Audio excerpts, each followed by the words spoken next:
Newsbreak. Sa headlines kan mga barata, Mayor Leni Robredo mayong plano na magpa-Manila para mag-atindir sa anuman na rally. Opisyal kang Naga City Police Office na may ranggong Police Lieutenant Colonel na nainbelto sa viral video sa social media, pinag-relieve sa pwesto. Harong nasulo sa Villa Karangahan, Barangay San Felipe, Siyudad kang Naga, kasubagong aga. Bakbakan sa ika-4 na simana kang Oragon Volleyball League Open Men's Volleyball Elimination sa tungbalikan. Uya mga bareta sa aldaw na ini. Ako po si Christine Reyes. Hydrogeological map, detailed flood hazard map, as in landslide susceptibility map kang Siyudad Naga. Planong ibugtak sa kada barangay kan Naga para maging giya ninda sa pagpaplano kung igwang kalamidad araw kan bagyo. Uyang sa kuyang report. Ini ang flood map kan Siyudad Naga na ginibog pa kan taong 2018. Maski pirang taon naman ini, dakulang tabang pa sa Siyudad Naga lalo na kung may kalamidad. Plano ni Mayor Leni Robredo na magkaigwaning mas dakulang kopya kaini asin malaganan man ang 27 barangay kung sa hindi ginasinda mabasikan pagpaplano kung igwang maraot na kamugta kanin panahon. Kabalidigdi ang hydrogeological map, detailed flood hazard map, asin landslide susceptibility map kan Siyudad Naga. Actually, hali yan sa Mines and Geosciences Board. Very important yan. Naghahagad na ako mas dakula. Saka naghahagad ako na by barangay. Ang inaano ko, dapat ang kada barangay nakalaag yan, naka-frame yan sa barangay ninda. Para si pagplano ninda, nakabase dyan. 2018 map siya. So, bako siyang recent. Pero, very helpful pa din dahil mas recent dyan. Pero kung hilingon nindo itong second map, yan second map na may violet, mahihiling mo dyan, very defined si mga waterways kang Naga. Kung hihilungon sa mapa kan flood hazard, ang sentro kan Naga ang pinakahababang lugar sa syudad, alagad mayo digding evacuation center. Pareho man ini sa barangay Mabolo, Sintabuco na mayo mga evacuation center na nag-aasa lang sa mga eskwelahan. Kung kaya ang plano kan LGU na mapakarahay ang mga eskwelahan na ginagamit na evacuation center, tanganing maging komportable ang kada pamilya na madagos digdi. Kung hilingon nindo, ang pinakahababa talaga sa Naga si sentro ta. Ang problema ta sa sentro ta, mayo dumaning evacuation center. May evacuation center ang sentro. So, halimbawa, Sabang, Dinaga, Igualdad, iyan ang Napa Market. Ang Triangulo Lerma, iyan ang Napa JMR. Ang problema ta ang Mabolo sa Katabuco dahil mayong sa dili. Pigtatabangan ko ang Mabolo maghagad din sa Falgu, ta may daga sinda. Ang pinaka-problema ta Tabuco. Dahil ang Tabuco, mayo sindang daga. So, di kita maka-request dahil number 1 na requirement, daga. So, ngunyan, ang Tabuco, ang pinaka-chance ta, paayos si eskwelahan, buhon ng multi-story gabus, parang evacuation center, si taas ang eskwelahan. Kabali pa sa pinagmamauot ni Mayor Leni Robredo na makapag-gibo ng evacuation center kada taon para mayo nang maging problema kung may bagyo. Para sa Jaran TV 48 Naga, Cristina Canzo Reyes, Newsbreak. Mientras tanto, gusto ni Mayor Leni Robredo na magkaigwa na ng bago asin updated the flood map ang Naga para sa mas komprehensibong plano. May mga matabang man subuot sa syudad para ma-update ang hydrogeological map, ini para mahiling ang gabos na waterways na kaipuhan malinigan matapos marisang madaling nagbabaan tubig baha na resulta sa buot kang ginibong mga paglinig. As much as possible, dapat may bago na. Igwang ipe-present, I think today o tomorrow, igwang nalingawang ko, AB Consulting. Nakabase yan sa Naga. Iyan din si pigtatap kang Project NOAA. Nagdigdisinda, nag-promise sindang tatabangan kita. Pigling ta sinda sa CEO. Pero may hydrologic survey kang Naga. Dako lang na bagay ito. Ang sabi ninda, i-turn over ninda this week. Garo nga ni today. Either today o tomorrow, i-turn over na. So, pang pa-enhance dyan. Mayong mas bago pero very helpful pa din siya. Lalo na ini yung map na niyo dahil nga ni si waterways na hihiling. Pigpapadakulaan ko lang para i-assignment na sa barangay, surusugod gabos. Tapos dapat gabos na waterways, piglilinig siya regularly. Tanahiling ta si result na pag malinig siya regularly, ang baha madali mag-subside. Tabang para sa mga nagabaanin harong matapos ang bagyong Uwan, padagos na pinag-aasikaso kan Housing and Settlements Development Office. Ang detalye sa report ni Melvin Machado. Sibot ang Housing and Settlement Development Office sa pag-asikaso kang itatawng ayuda sa mga pamilya sa siyudad kang Naga na naapektaran kang Super Typhoon Uwan. Susuki Mr. Eric Jason Salvino, nagkakaigwa naman sindaning initial assessment para sa partially as in totally damaged na mga harong. Nakauli man subot ni Mayor Len Robredo ang Department of Human Settlement and Urban Development para maparikas ang tabang na itataw kang gobyerno sa maapektadong residentes. Dagdag pa ni Salvino, katabang kang Housing and Settlement Development Office ang 27 barangay para sa pag-assess ka mga nangangaipuhan in tabang. Nagkaigwa kitang pag-urulay with the social welfare volunteers. Tayo nga ng pinaasikaso ta makuha ta si initial na assessment sa mga damages sa sektor ng pagharong. Ang nakatalaan na ngunya na aldaw mag-submit. Kung mga nakaagi, dikit lang na-update ang sa tuya po nga padangat ni Mayor, nakaulay po ang Central Office kang Department of Human Settlements and Urban Development para sa araw kaining pag-uulay si makakuha ang ayuda ang sa tuyang mga constituents para duman sa Integrated Disaster Assistance Program kang nasambit ng ahensya kang gobyerno. Ito bagayan assistance, cash assistance para sa totally and partially damaged houses. Mayo pa man pinalabilang ka mga benepisyaryo ka nasabing programa kung kaya mas pinagririkasan ninda ang pagpapakarhay kang listahan ka mga apektadong residentes. Kung noarin maitatao ang housing materials as in cash assistance ang ipapaluwas na sanaka ng sabing opisina. Tibad subot abuton pa ini ninpirang simana bago makuha. Ining shelter materials, ining housing materials mangyayari ngunya na simana. Baka Wednesday para dahil lang ako sigurado pero para may dikit na allowance baka Wednesday mangyari ang pag-award ta kang housing materials. Ini pong sa Integrated Disaster Shelter Assistance Program itong IDSAP na cash para sa totally and partially damaged. Medyo ini mahaloy-haloy tapig iikot talaga po ini kang disud. So pero ang plano ta, sabi ko nga ni kang inot na nag-interview ako sa ang plano mi 2 to 3 weeks time dapat maka-pay out. Pero since may dikit na abala, gigibuon ta manggiraray as much as possible na mas mabilis ang sa tuya pang pag-respond dito man sa mga naging biktima kang bagyo. Para sa GNN TV48 Naga, Melvin Machado, Newsbreak.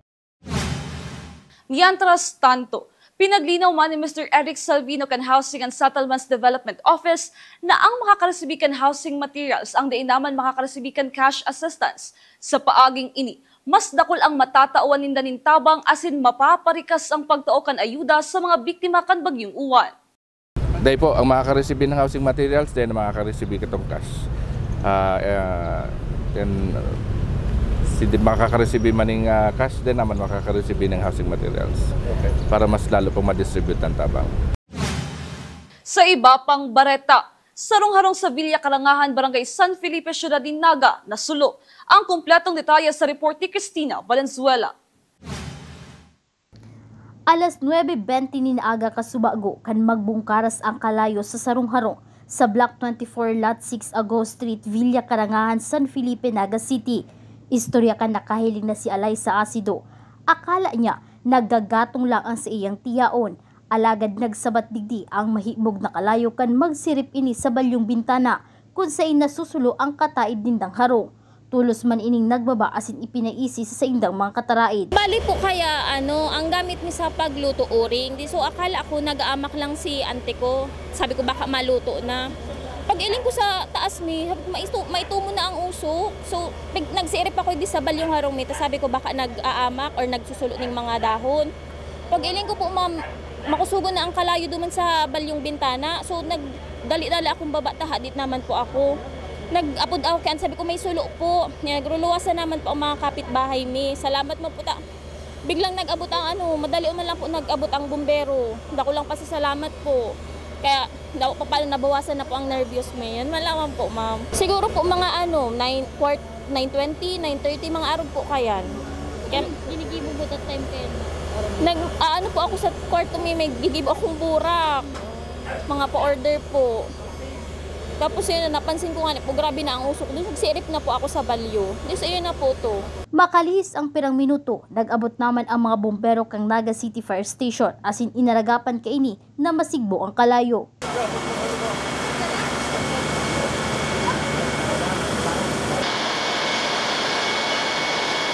Pasalamat man si Asido na daina nakadamay sa kasulo ang saindang harong. Pasalamat po, Daiman. Grabe lang talaga si Usok. Duman po sa balyong kwarto sabi may karakda po. Hindi ko pa man na-check. Si uncle ko lang po. May karakda po ang wall. Yan lang po. Sigon ki Senior Fire Officer 1 Arwin Yap, dakulang tabang na igwang firewall ang harong na nasulo. Ulit tadain na naglako pa ang kalayo. So far, dakulang bagay na may firewall din. Yan ang kubasa, bago magbalyo siya sa si firewall mo nang mabagat ko man sa kalayo. So far, pag laog ko dyan, hindi pa sa baba, di pa ko nakasagat ikaw pa ang bagat, nagmamapping operation pang grupo. Kaya di pa ko nakaka-penetrate naman sa taas para mahiling pa kung ano talaga siyang pinuknan. Padagos pang pinag-iimbestigaran kan BFP Naga ang pinagikanan kang kalayo asin kunpira ang naging danyo sa kasulo. Sa ngunyan, halat kan BFP Naga na makaulay ang may sadiri kan na sulong harong, ulit na sa trabaho ni kan mangyari ang insidente. Para sa GNN TV 48 Naga, Cristina Valenzuela, Newsbreak. Mientras tanto, pinatanidan ni Senior Fire Officer 1 Orwin Yap kan Naga City Fire Station ang publiko na kung mahali sa harong o mayong mawawalat sa harong, pasiguraduhon na mayong nakasaksak na mga appliances as in reparuhon na dapat nakasarado ang mga kalan o anuman na bagay na pwedeng maging kausa kan kasulo.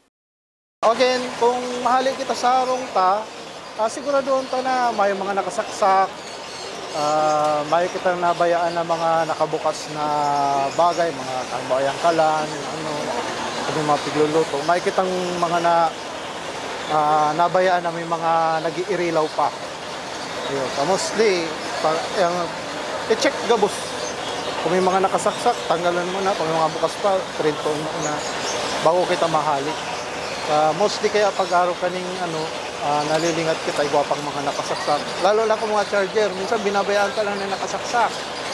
Nahali kita, nakasaksak pa, although may ng picture charge, pero nakasaksak ka sa charger. Yung mga bagay na araw ka yan, habang naghahalo yan, nag-iinit, masusulok. Bawa may ang picture charge, siyempre ang charger, igwayan may capacity din yan na dapat din siya naghahalo na pero yung nakasaksak ka, nag-iinit yan. So, saruin sa mga pwedeng maging kausa ng kasulo.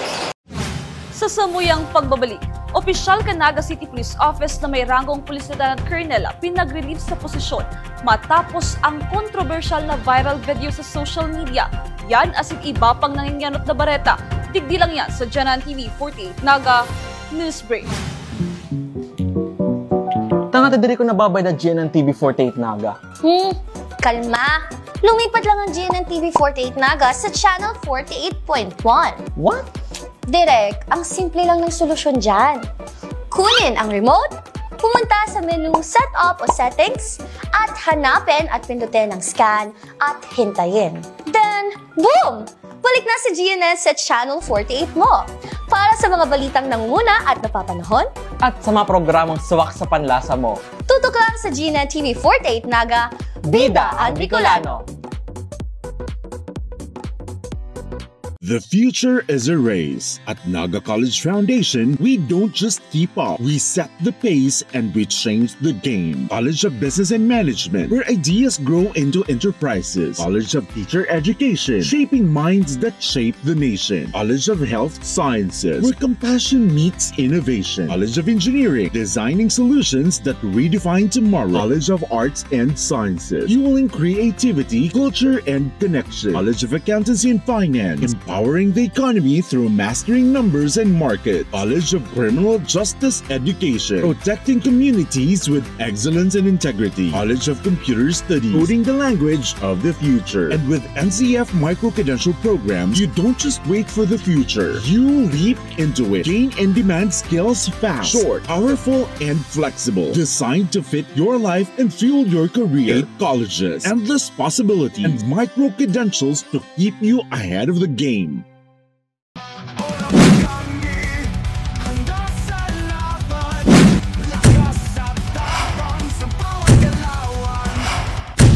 Ano, morag ka?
Opisyal ka Naga City Police Office na may ranggong Police Lieutenant Colonel na naimbwelto sa viral video sa pagkumprontar sa sarong Police Corporal, pinag-relieve na sa pwesto. Ang detalye sa report ni Cristina Valenzuela. Nakarelieve mo niyan sa pwesto ang opisyal na may ranggong Police Lieutenant Colonel kang Naga City Police Office na nag-viral ang video sa social media kang nakalis na si Mana. Ini matapos ang pagkumprontar kaini sa sarong Police Corporal. Opo, initially, after nung nalaman ko yung situation, pinarelieve na po natin siya. Pending investigation para hindi po siya maka-influensya dun sa investigation na ginagawa po natin. Nasa floating status muna ang nasabing opisyal habang nagpapadagos ang investigasyon, sigon kay City Director Police Colonel Gilbert Fariñas. Nandito pa rin po siya assigned sa NCPO. On floating status po siya muna ngayon.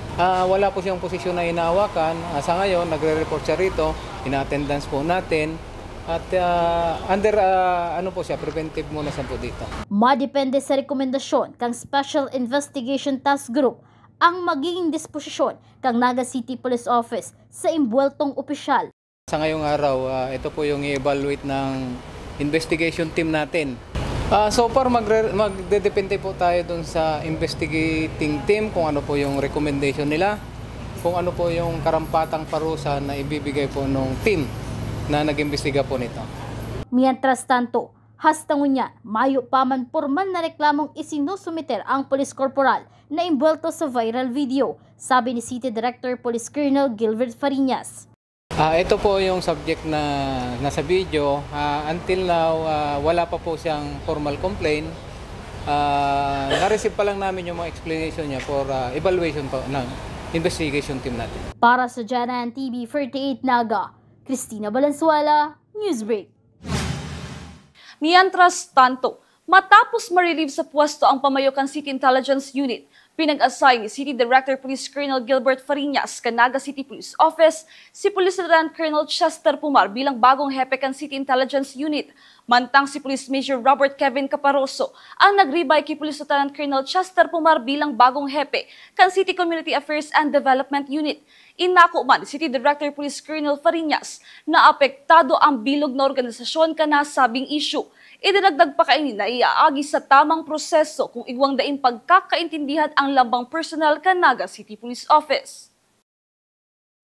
Actually, naapektuhan po yung NCPO doon sa insidente na yon kasi hindi man ito, pag gano'n na insidente kasi hindi lang yung personnel ang apektado kundi yung buong organization natin. Even Police Regional Office 5 is may direktiba na rin ang ating Regional Director na magkandak kami ng investigation. Pinali po natin si Lieutenant Colonel Chester Pumar. Ito po yung dati nating Police Community Relation Officer. Dito sir sa police sa city Sikado sir, sino napapalit kay sir? Si Major Caparoso po. Yan po pinalit natin. Saan galing po sir sa Major? Actually, galing siya ng Catanduanes. Pero matagal na po siyang assign dito sa atin. Yung mga ganito pong sitwasyon sa mga PNP personnel, alam naman po natin na meron tayong mga proper venue. Kung meron po tayong grievance, meron po tayong hindi pagkakaunawaan, idaan po natin sa proper venue, which is the grievance committee. Hindi po natin dapat idaan sa social media.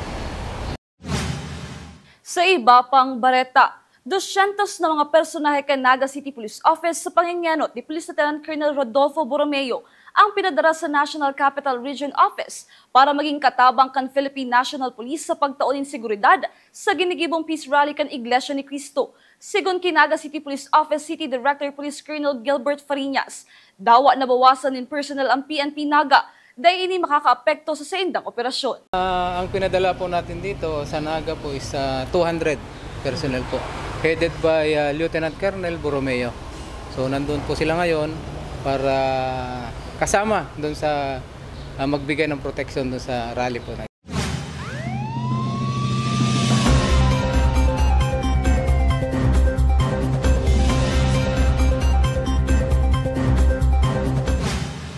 Sa sarong apartment sa Zone 3, Barangay Bagong Bayan Sur, Ciudad de Naga, ginibo ang anti-illegal drug buy-bust operation sa pangingyanot kan Station Drug Enforcement Unit kan Police Station No. 3, kung saan naaresto ang suspect na si Ayas Gilmer, 48 years old kan No. 40 M. Adante Street, Malabon. Tulong plastic sa shinin subot illegal na droga ang narecover sa suspect, asin sarong bala kan dai pa na madeterminaran na kalibre. Narecover man sa suspect na subot newly identified sa pagpabakal ng illegal na droga ang buy-bust money na ginamit kan mga otoridad. Yaon iningon niyan sa kustodiya kan Police Station No. 3.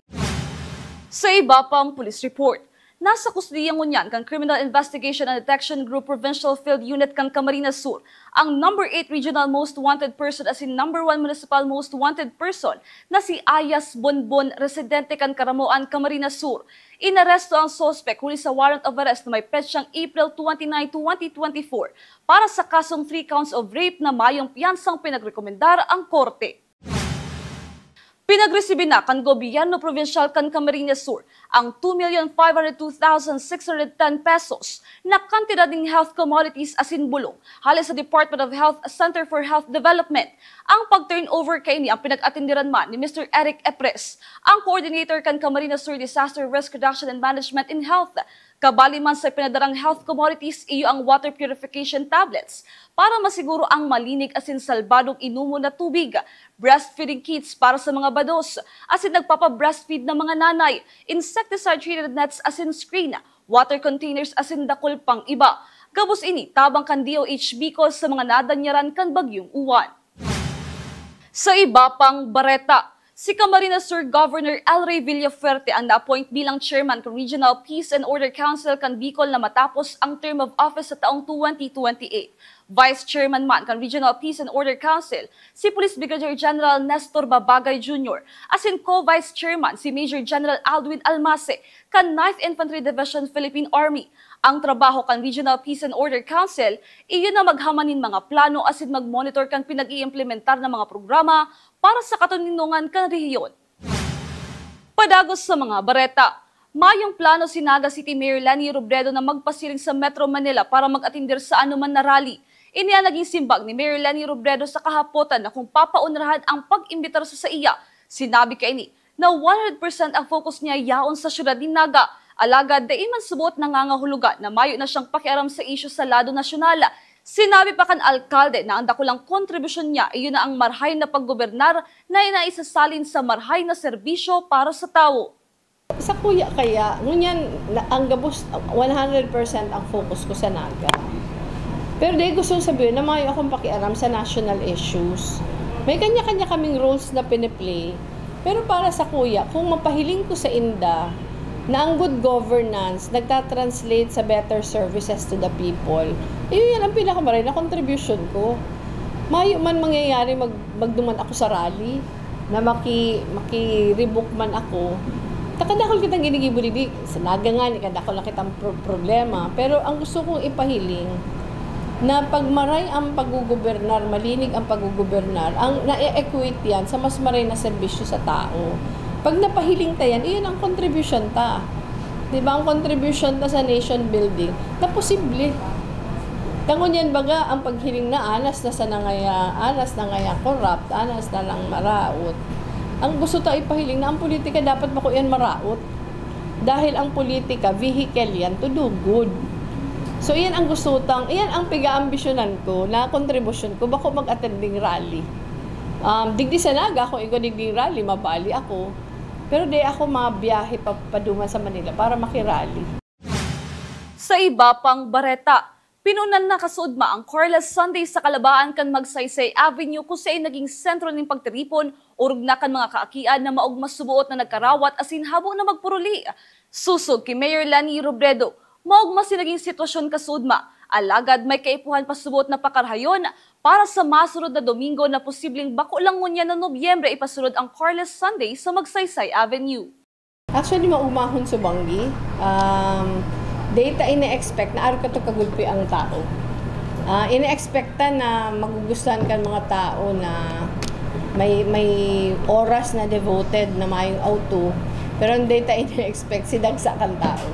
So, ang pinag-uulayan may kasuudma ni na Allen, Rion Dangga, na talagang sa Naga, naghahanap ang mga taong pasyaran.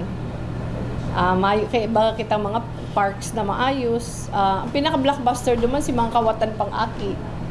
Iniistorya ko nga sa bago, ang alas 11 nagkakarawat pa. So, pig-uulayan mi Subanggi, paano ta pa mapapahiwas pa itong mga para sa mga aki. Dahil, nagiging family bonding activity siya. Kadakol duman ng mga magurang, nagsasabi na si mga aki nila nagkakawat. Tapos si mga magurang anas nagpapasalamat na igwakad to. Ang plano ta, initially, 4 Sundays of November.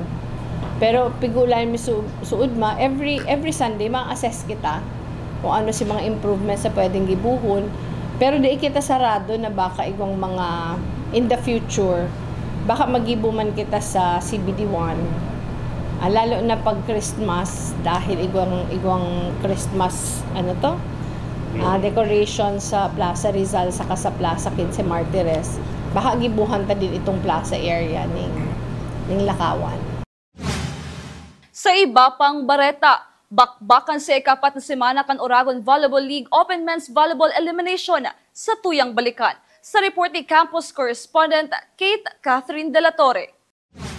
Look at that, Nino. Ayaw palapagin ang bola. But this time, now Malazarte sets it up.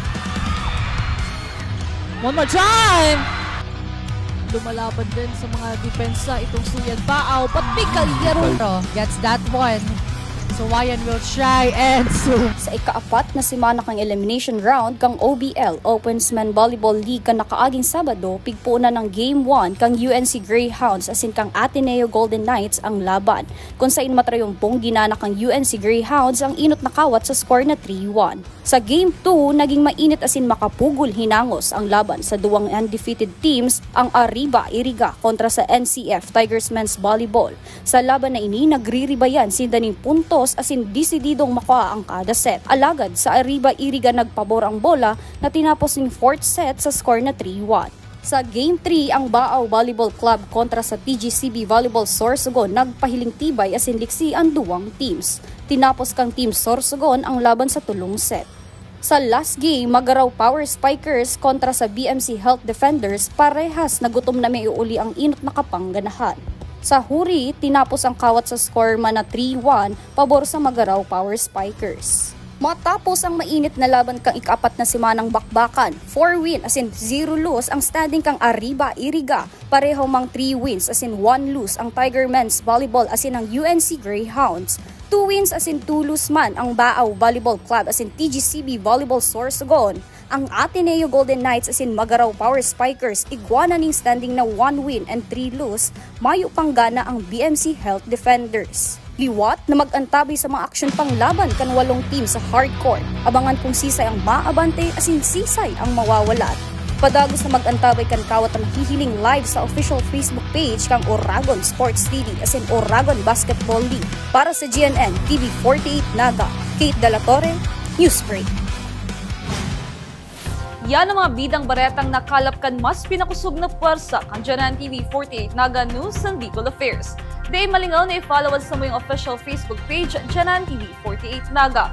Padagos kaming mahato din mga baretang garantisadong nangingenot asin napapanahon. I-hit ang subscribe button sa mo yung official YouTube channel Janan TV 48 Naga para updated kita sa mga bareta asin istoryang bidan Bicolano. Ako po si Christine Reyes asin ini ang Janan TV 48 Naga News Break.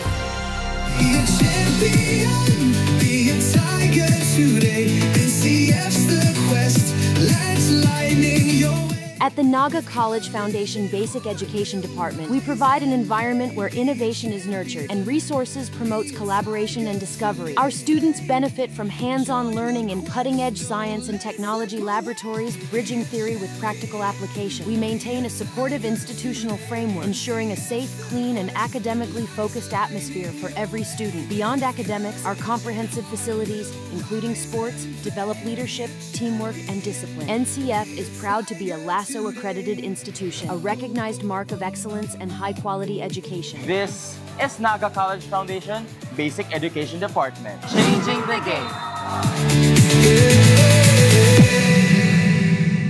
At NCF, we're all about that holistic grind. Hands-on training, real-world experience, and affordable education that gets you industry-ready. Shoot to edit, dito from concept to screenwriting. From shooting to editing to actual broadcasting, NCF was the first and the only school that has its own operational television and radio stations. No boring stuff, just real skills for the real world. Jika na ba? Tiger today.